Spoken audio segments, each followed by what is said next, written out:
Hello, welcome once again to Urban X-Files. My name is Key, and today we are going to talk about the curse of King Tut's tomb. Now, on the 4th of November in 1922, a team of archaeologists led by the world famous Howard Carter discovered a step that marked the entrance to King Tut's tomb.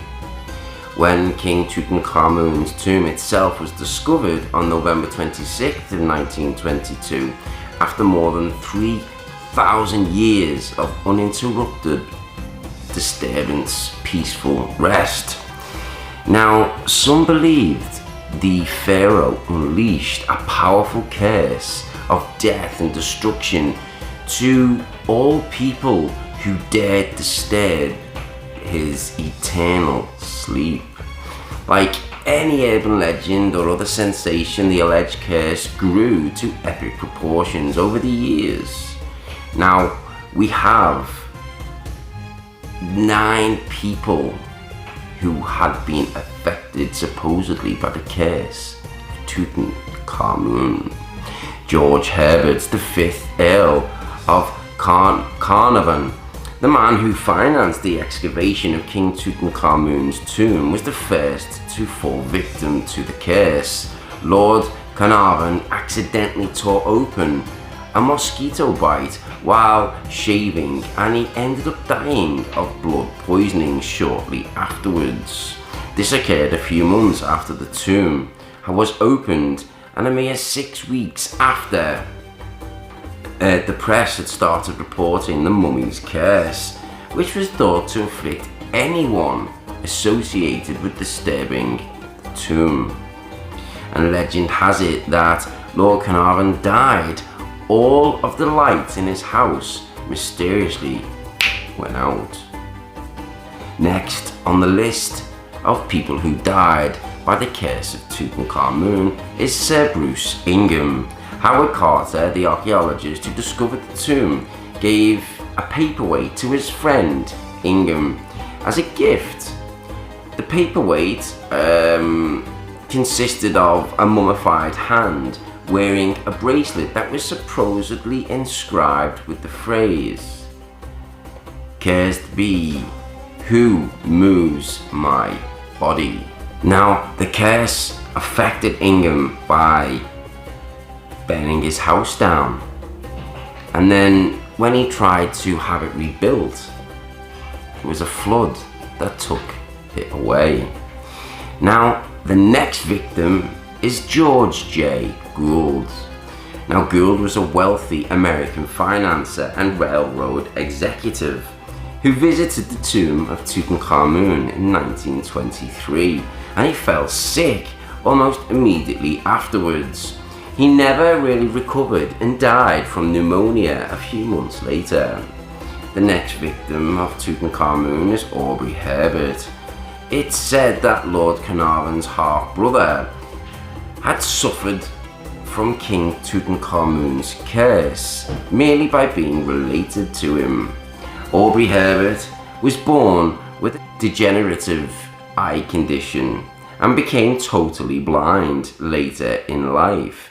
A doctor suggested that his rotten, infected teeth were somehow interfering with his vision, so Herbert had every single tooth pulled from his head in an effort to regain his sight. However, it didn't work. He died of sepsis as a result of the surgery just 5 months after the death of his supposedly cursed brother. The next victim is Hugh Evelyn White. Evelyn White, a British archaeologist, visited the tomb of King Tutankhamun and may have helped excavate the site. After seeing death sweep over about 24 of his fellow excavators by 1924, Evelyn White hung himself, but not before writing, allegedly in his own blood, "I have succumbed to the curse which forces me to disappear." I don't know how much truth is supposedly in this specific curse. but nonetheless it's one of the famous curses that come with King Tutankhamun's curse. The next is Aaron Ember. He was an American Egyptologist, and Ember was friends with many people who were present when the tomb was disturbed, and it was also including Lord Carnarvon. Ember died in 1926 when his house in Baltimore was succumbed by a fire. So this is the second fire related to the king of Tutankhamun. Now, he could have exited it safely, but his wife encouraged him to save the manuscript he'd been working on while she fetched his son. Sadly, they and the family's maid died in the catastrophe, and the name of Ember's manuscript is the Egyptian Book of the Dead. Richard Bethel was the next victim. Bethel was Lord Carnarvon's secretary and the first person behind Carter to enter the tomb. He died in 1929 under very suspicious circumstances. He was found smothered in his room at an elite London's gentleman club. Soon after, the Nottingham Post mused the suggestion that the Honourable Richard Bethel had come under the curse was raised last year when there was a series of mysterious fires at his home, where some of the priceless finds from Tutankhamun's tomb had been stored, but there is no evidence of any connection between the artifacts and Bethel's death. And the next victim is Sir Archibald Douglas Reed, proving that you didn't have to be one of the excavators or expedition backers to fall victim to the curse. Reed, who was a radiologist, merely x-rayed Tut before the mummy was given to the museum. He got sick the next day and was dead only days later. Now, the next victim is James Henry Christie. He was another famous Egyptologist, and he was working alongside Howard Carter when the tomb was opened. Shortly thereafter, he allegedly returned home to find that his pet canary had been eaten by a cobra, and the cobra was still occupying the canary's cage. Now, since the cobra is a symbol of the Egyptian monarchy and the motif that kings wore on their headdress to represent protection, this was rather ominous sign that they would somehow get revenge for disturbing the tomb by affecting his canary, his beloved pet.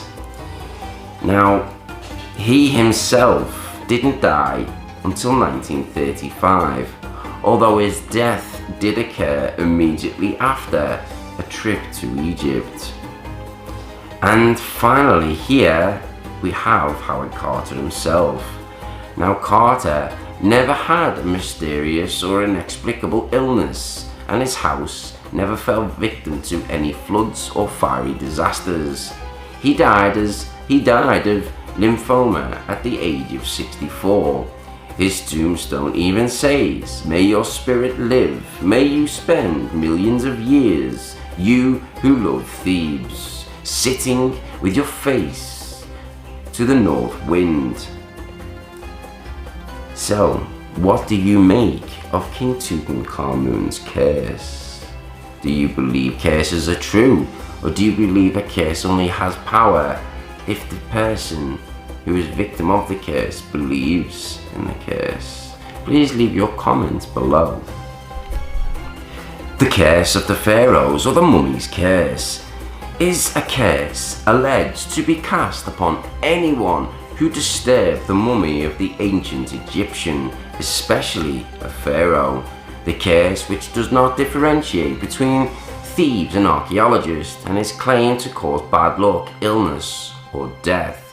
Now, since the mid-20th century, many authors And documentarians have argued that the curse is real, in a sense of having scientifically explicable causes such as bacteria or radiation. However, the modern origins of the Egyptian mummy curse tales the development primarily in European cultures, the shift from magic to science to explain these curses, and their changing uses from condemning disturbance of the dead to entering horror film audiences suggest that Egyptian curses are primarily cultural, not scientific.